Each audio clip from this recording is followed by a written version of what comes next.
नमस्कार, बहुत बहुत स्वागत है आप सभी का अनादि टीवी में। मैं हूं आपके साथ अस्मिता। बुलेटिन की शुरुआत करेंगे इस वक्त की बड़ी खबर के साथ, जो कि आपको बता रहे हैं दिल्ली से, जहां बीजेपी प्रत्याशियों की पहली सूची जारी हो गई है। जी हां, लोकसभा चुनाव के प्रत्याशियों की पहली सूची जारी। पहली सूची में 195 उम्मीदवारों का ऐलान हुआ है। मध्य प्रदेश की 24 सीटों पर प्रत्याशियों का ऐलान, तो वहीं छत्तीसगढ़ में पूरी 11 की 11 सीटों पर प्रत्याशियों के नामों का ऐलान कर दिया गया है। उत्तर प्रदेश की अगर बात करें तो 51 सीटों पर प्रत्याशियों का ऐलान कर दिया गया है।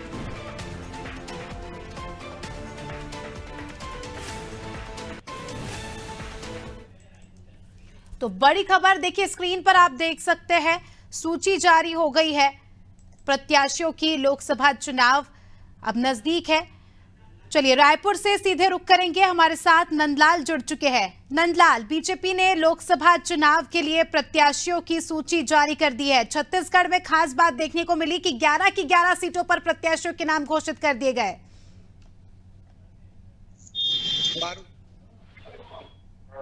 विधानसभा चुनाव में भी देखने को मिला कि कांग्रेस पार्टी से पहले ही भाजपा जो है अपनी सूची जारी कर दी थी, और इस बार भी जो है पहली सूची में ही पूरा 11 नाम जो है भारतीय जनता पार्टी ने छत्तीसगढ़ में तय कर दिए हैं। और खास बात यह है कि जो मंत्री ब्रिजमोहन अग्रवाल है, उनको यहाँ पर रायपुर लोकसभा सीट से यहाँ पर चयनित किया गया है। और सीधे संवाद करेंगे, हम सीधे बातचीत करेंगे मंत्री ब्रिजमोहन अग्रवाल जी से, और जानेंगे कि क्या कुछ उनकी रणनीति रहेगी। और जो विधानसभा में कार्य लगातार करने को देखने को मिल रहा था, अब लोकसभा चुनाव में क्या कुछ तैयारियां रहेंगी, इस पर सीधे संवाद करने के लिए हमारे साथ जुड़े हैं मंत्री ब्रिजमोहन अग्रवाल जी। इस प्रकार से जो विधानसभा में लगातार ब्रिजमोहन जी को कार्य देखने को मिला, लोकसभा चुनाव में क्या कुछ रणनीति रहेगी और किसके तहत कार्य करेंगे 11 सीटें चयनित किए गए।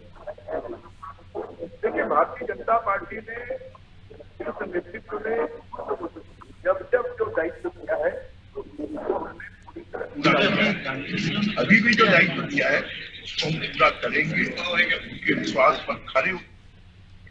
और मैं केंद्रीय नेतृत्व बात के आभार व्यक्त करता हूँ।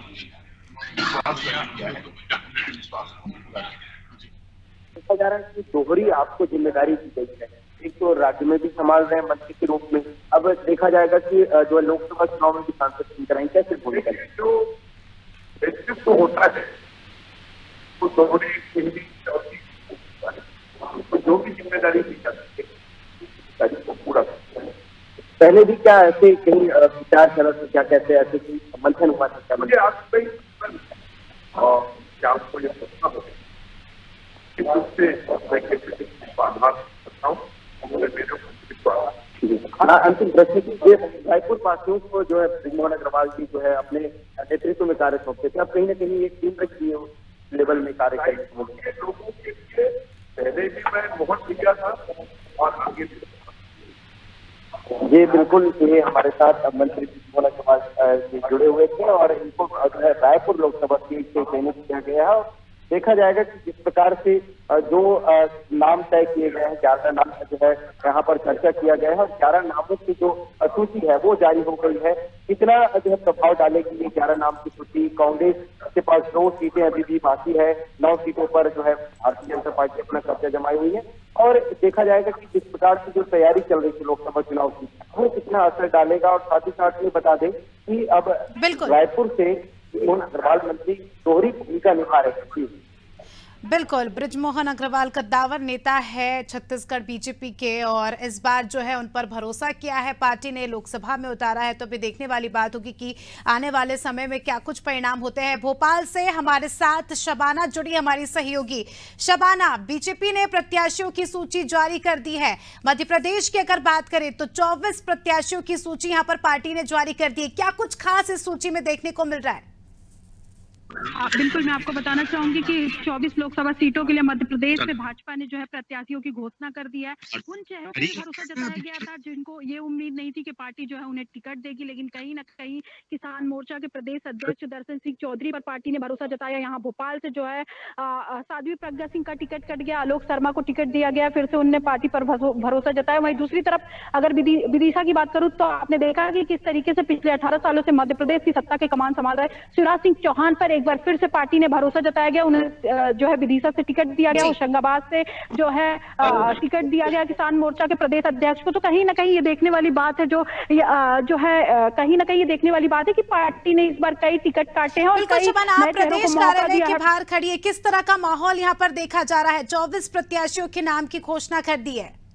बिल्कुल, आपको बताना चाहूंगी कि भोपाल के आसपास जितनी भी लोकसभा सीटें हैं, उनके प्रत्याशी जो है इस वक्त कार्यालय में भी मौजूद है। प्रदेश अध्यक्ष बीडी शर्मा भी कार्यालय में मौजूद है, लोगों से मुलाकात कर रहे हैं। अभी कुछ देर पहले यहाँ पर आतिशबाजी भी हुई थी, क्योंकि आप देखिए कि किस तरीके से भाजपा हमेशा वही करती है, हमेशा नए चेहरों को मौका देती है। और इस बार भी आप 24 लोकसभा सीटों को देखें तो इस बार कहीं ना कहीं जो पुराने जो नाम है उनके टिकट कटे और नए चेहरों को मौका दिया गया। हमेशा से नाम सामने आ रहा था, मध्य प्रदेश के पूर्व मुख्यमंत्री शिवराज सिंह चौहान का कहा जा रहा था, लंबा कयास लगाया जा रहा था कि उन्हें भोपाल से टिकट मिल सकता है, लेकिन नहीं, उन्हें विदिशा से टिकट दिया गया। हालांकि वो उनका गढ़ है, वहां से वो हमेशा चुनाव जीतते विधानसभा का आए हैं, 5 बार वो सांसद भी रहे, 18 साल तक मध्य प्रदेश की सत्ता का कमान भी उनके पास था। तो कहीं ना कहीं बड़ी जिम्मेदारी है। हमेशा शुरू से ही कहा जाता था उन्हें केंद्रीय नेतृत्व तक ले जाने का ये मौका है, तो कहीं ना कहीं उसका एक झलक यहाँ पर देखने को मिला है। दूसरी तरफ आलोक शर्मा लगातार पार्टी से जुड़े हुए थे, बीच में उनका टिकट काट दिया गया था और जो है साध्वी प्रज्ञा सिंह को टिकट दिया गया था, फिर से उनको टिकट दिया गया, अब उनका टिकट काटा गया। तो कहीं ना कहीं पार्टी ने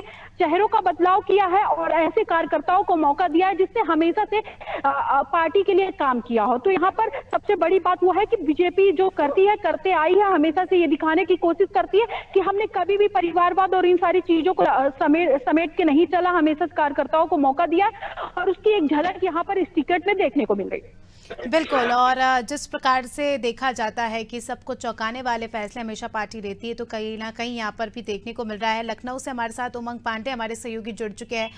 उमंग, प्रत्याशियों की सूची जारी हो गई है। बात अगर उत्तर प्रदेश की करें तो 51 सीटों पर प्रत्याशियों के नामों का ऐलान हो गया है। प्रधानमंत्री नरेंद्र मोदी खुद वाराणसी से अब चुनाव लड़ेंगे। जी पारुल, बिल्कुल, आज भारतीय जनता पार्टी की जो केंद्रीय चुनाव समिति थी उनकी ओर से 191 लोकसभा चुनाव के जो प्रत्याशी है उनकी लिस्ट जारी कर दी गई है। इसमें 51 प्रत्याशी जो है और 51 जो उम्मीदवार है उत्तर प्रदेश से भारतीय जनता पार्टी के, उनके नाम भी शामिल है। आपको बता दें कि उत्तर प्रदेश में भारतीय जनता पार्टी जो है वो 74 लोकसभा सीटों पर इस बार 2024 का लोकसभा चुनाव लड़ने जा रही है, जिनमें 23 सीटों पर अभी जो प्रत्याशी है, जो उम्मीदवार है, उनके नामों की घोषणा होना बाकी है।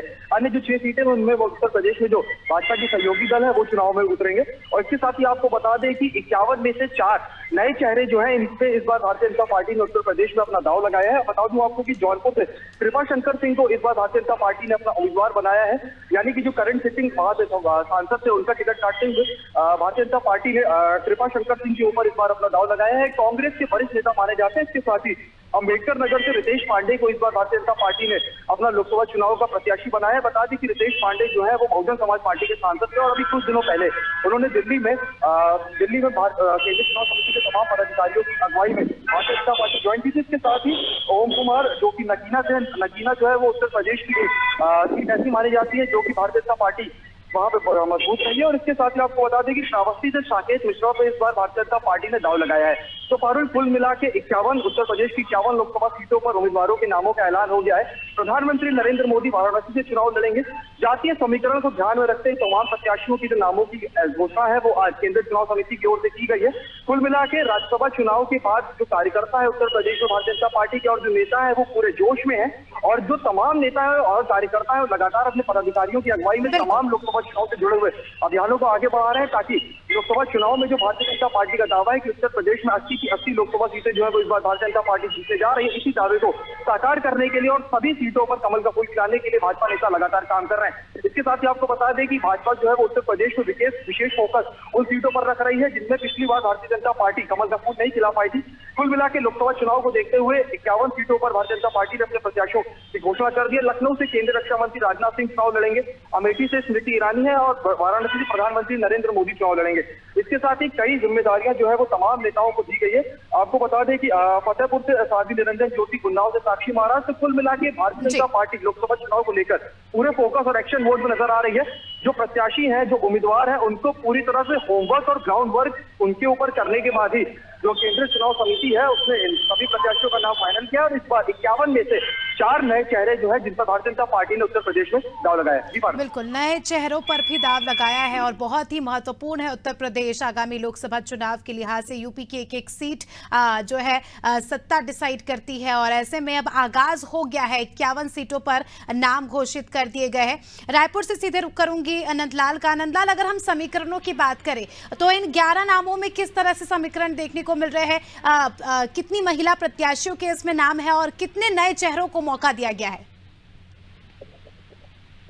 बिल्कुल, देखिए अफ्रीका, जिस प्रकार से पहले भी मैंने कहा कि भारतीय जनता पार्टी की जो प्रत्याशियों की जो सूची जारी होगी वो कहीं न कहीं चौंकाने वाली होगी। और ये पूरे जितने भी बात करें अलग स्टेट से भी, तो उन सभी का चौंकाने वाला कहीं न कहीं देखने को मिला है। पुराने अगर चेहरों के पुराने रह चुके हैं और फिर देखा जाए तो 7 बार के विधायक भी रहे और इससे जो शिक्षा और उच्च शिक्षा विभाग के मंत्री युवा अखबार धर्मा मंत्री, तो उनको भी यहाँ पर सांसद के रूप में दिया गया है रायपुर में। और देखा जाए तो देखिए रेणुका सिंह का जो है नाम, सरोज पांडे का नाम देते, सरोज पांडे वो कोरबा जो कि अभी कांग्रेस के कब्जे में है, कोरबा की है, उस वहां पर जो है इनको लड़ाया जा रहा है सरोज पांडे को। तो कहीं महेश तो वहां पर देखिए कि बस्तर से चुनाव करने की बात कर रहे हैं, तो कहीं न कहीं कहा जाए तो सारे जो समीकरण है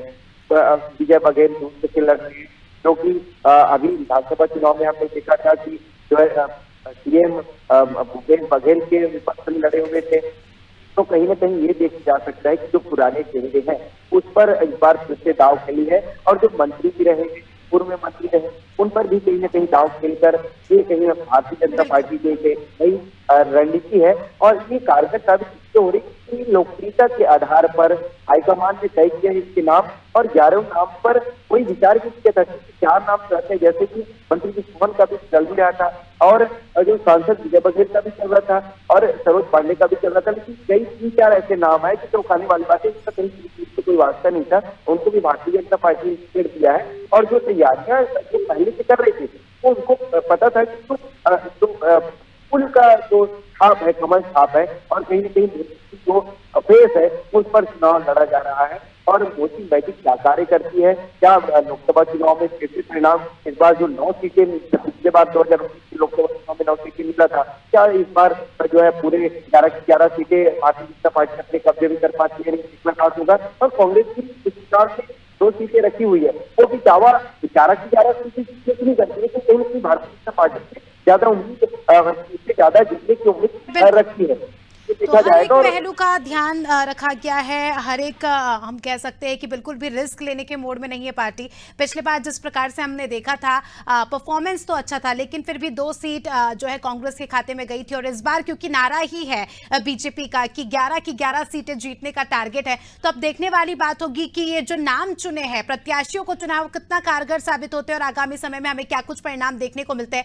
बहुत बहुत शुक्रिया आप सभी का हमारे साथ जुड़ने के लिए और तमाम जानकारी के लिए। तो देखिए बीजेपी कार्यालय के बाहर की आप तस्वीरें देख सकते हैं। यहां पर जो है जश्न मनाया जा रहा है। 24 प्रत्याशियों के नाम की घोषणा हो चुकी है, तो ऐसे में आप सीधी तस्वीरें देख सकते हैं।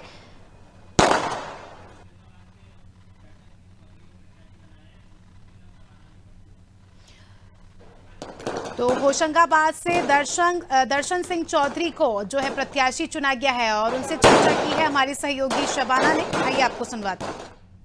29 में से 24 लोकसभा सीटों पर उम्मीदवारों के नाम का ऐलान कर दिया, पार्टी ने बड़ी जिम्मेदारी दी है, कैसे देखते हैं? निश्चित तौर पर हमारी जिम्मेदारी पहले भी किसान मोर्चा के अध्यक्ष के नाते तो बड़ी थी, लेकिन अब इतनी बड़ी जिम्मेदारी दी है।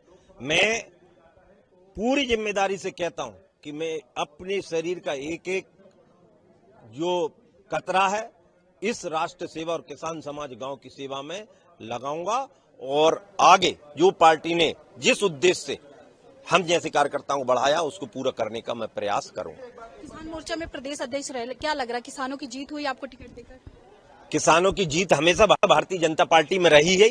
मोदी जी ने आय को दुगना बनाने का जो लक्ष्य लिया है, किसान को लाभकारी खेती को ले जाने का लक्ष्य लिया है। मध्य प्रदेश में चाहे सिंचाई व्यवस्था ले लो, चाहे हमारे अन्य व्यवस्थाएं ले लो, बिजली, पानी, सड़क, गांव का इंफ्रास्ट्रक्चर मजबूत करने की बात ले लो, ये सब का सब मध्य प्रदेश में बहुत बढ़ाया गया है और आगे भी उसको और करते हुए मध्य प्रदेश को अव्वल नंबर का और देश 2047 तक विश्व गुरु बनेगा, ऐसा हमारे नेतृत्व का न केवल आह्वान है, उस पर दिन प्रतिदिन लगातार हमारी पार्टी काम कर रही है। कहा जाता है कि भाजपा हमेशा सारे समीकरण साध के काम करती है, आपको भी लगता है कि रार समाज से आपके नेतृत्व करेंगे अब आप आगे? हमारी पार्टी जो है किसी समाज या उसके आधार पर नहीं, काम और कैडर के आधार पर और सब विजन को देखकर हमारा केंद्रीय और प्रदेश का नेतृत्व निर्णय लेता है। निश्चित तौर पर आज जो बात है पूरे किसान समाज में खुशी की बात है। मैं आपके माध्यम से पूरी जनता जनार्दन का और हमारे नेतृत्व का आभारी। किसान आंदोलन कर रहे हैं, आप किसानों के प्रदेश अध्यक्ष भी रहते, उसको कैसे देखते हैं? मध्य प्रदेश में कहाँ का आंदोलन हो रहा है? अब देख लो, मैं तो पूरे प्रदेश में घूम रहा हूँ, ऐसा कोई जिला नहीं जिसमें 10 बार मैं अध्यक्ष रहते ना गया हूँ।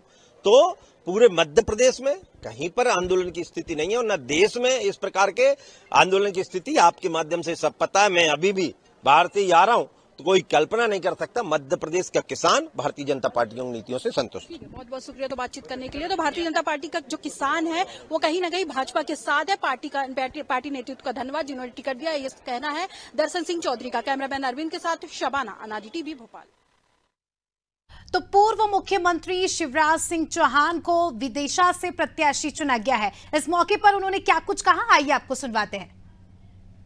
राष्ट्रीय पुनर्निर्माण भारतीय जनता पार्टी का मिशन है और प्रधानमंत्री श्रीमान नरेंद्र मोदी जी के नेतृत्व में देश का अद्भुत और अभूतपूर्व विकास हो रहा है और जन कल्याण के कामों में इतिहास रचा गया है। हम सब राष्ट्रीय पुनर्निर्माण के मिशन के कार्यकर्ता हैं और पार्टी जो काम उचित समझती है वो काम पार्टी के कार्यकर्ताओं को देती है।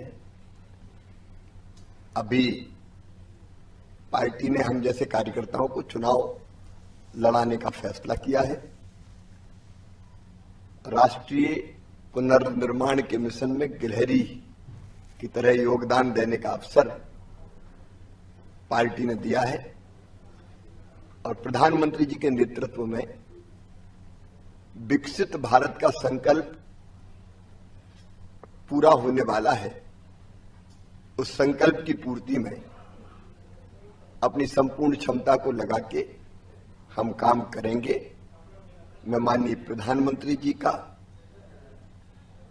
आदरणीय राष्ट्रीय अध्यक्ष जी नड्डा जी का, अमित जी का, केंद्रीय नेतृत्व का आभारी हूं।